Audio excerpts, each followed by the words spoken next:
Our top stories tonight include updates on the ever-changing COVID-19 situation, where we are now, what we can do, and possibilities that the future may hold. But first, let us tell you how we got here. The coronavirus is dominating all media and has been for months, but it seems as if people don't always know what exactly COVID-19 is. According to MIT Medical, COVID-19 or coronavirus is a new respiratory virus first identified in Wuhan, Hubei province, China. COVID-19 is the same type of coronavirus as MERS and SARS, both of which originated in bats, and many of the first people to contact COVID-19 in Wuhan either worked or frequently shopped at a large seafood and live animal market, suggesting animal-to-person spread. The first outbreaks of COVID-19 were in this Wuhan province of China in December and quickly spread throughout not only China, but the rest of the world. Italy was the next country with the highest reports of coronavirus. After 2 confirmed cases in Rome, Italy made the executive decision to suspend all flights to China. On April 22nd, Italy had 197,675 total coronavirus cases, resulting in lots of deaths, lots of recovered patients. We now go to my co-anchor Addie about COVID-19 here in the U.S. and symptoms to look out for. Thanks, Dad. Now, like any illness, those infected with COVID-19 can have a wide range of symptoms, from very mild to very severe. According to the CDC, these symptoms may appear in 2 to 14 days after exposure to the virus.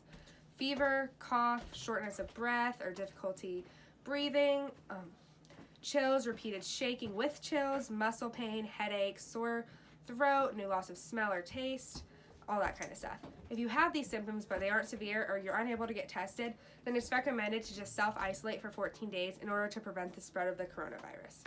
However, it is necessary to seek professional medical attention if your mild symptoms increased into things like troubled breathing, persistent pain or pressure in the chest, new confusion or inability to arouse, and or bluish lips or face. That's when you need to go to the doctor and get the professional test. The first reported case of COVID-19 in the United States was on January 19th. That day, a 35-year-old man at urgent care in Washington State claimed to have a 4-day cough and a subjective fever. When questioned by healthcare professionals, he disclosed that he had returned home on January 15th, 4 days prior, after traveling to visit family in Wuhan, China. The man said he'd seen a health alert from the CDC about the coronavirus outbreak, and because of this, he felt it necessary to get tested due to his symptoms. Because of all of this, local and state authorities were notified and the patient was tested for COVID-19.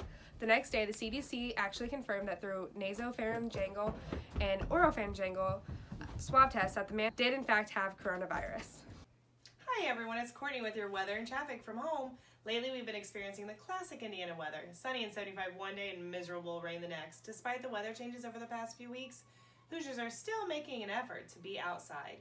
My son Liam wanted to talk a little about what he's felt being at home.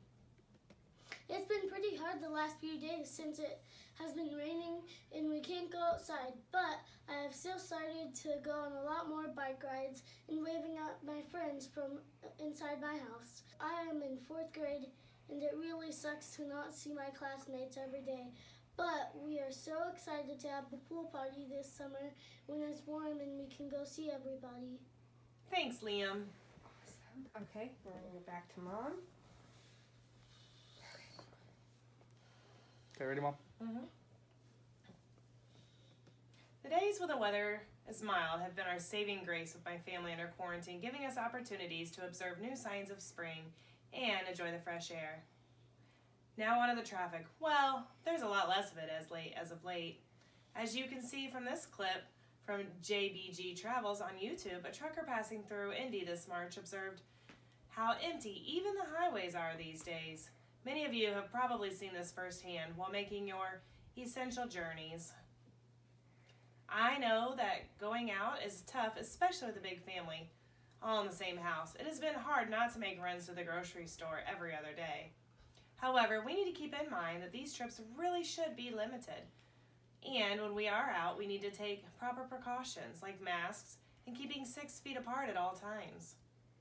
Now, we go to Chase with sports. Perfect. Thank you, guys. Thanks, Mom. Our audience is probably surprised to hear from me. COVID-19 has drastically changed everything, and sports has not been an exception. It's been heartbreaking to watch those in their senior years in both high school and college coming to the realization that they will never get to compete again. Those professional leagues as well are attempting to find ways to cope with now that their livelihoods have been completely 180, with both athletes and executives figuring out ways to keep fans pleased. For example, Mark Tadium, the Deputy Commissioner and CEO of the NBA, described the league strategy by saying, "We've launched an NBA 2K competition with players streaming from their homes. We've expedited production to bring forward the release of a Michael Jordan documentary, and we're hosting live quarantine parties on social media with current and former players, as well as hosting classic games every night to continue to engage our fans during this time." Personally, I've enjoyed the NBA's attempts to keep fans satisfied. The 2K competition was super fun to watch, as well as the online game of Horse. It was interesting to watch retired players come out and win against current stars. Although it's still up in the air on how they're going to finish the season, I've been impressed with how they've handled the situation. The NBA is not the only group attempting to still involve their fans. The FC Dynamo Brest, a football club from the small Republic of Belarus, are one of these groups. As the only professional football league still playing in Europe, the club found a creative solution to the lack of in-stadium support by inviting fans from around the world to buy virtual tickets online. In return, fans' photos were posted on a dummy inside the stadiums, and the fans received a magazine sent to their home address. Right now, the world seems to be a standstill. No one's quite sure what to do, and many of us have felt that sports has united. You want to do the whole thing again, or do you want to just do this last segment. Okay. God damn it.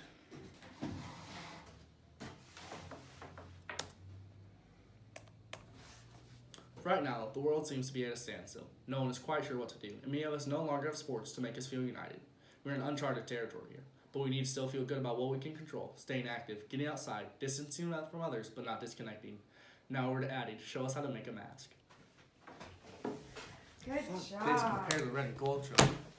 Thanks, Chase. Like he said, I'm going to teach you guys how to make a reusable cloth mask out of a bandana and 2 hair ties.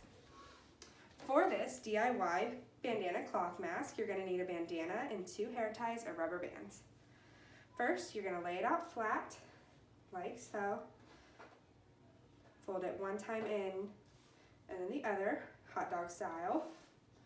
And then you're going to take a hair tie, wrap it around one end, and the other, wrap it around the other. Next, you're going to take these 2 sides outside the hair tie, open up your little hole, tuck it in, tuck the other side in, hold it down, pull your hair ties tight. And just like that, you've got a great easy mask to go to the store with.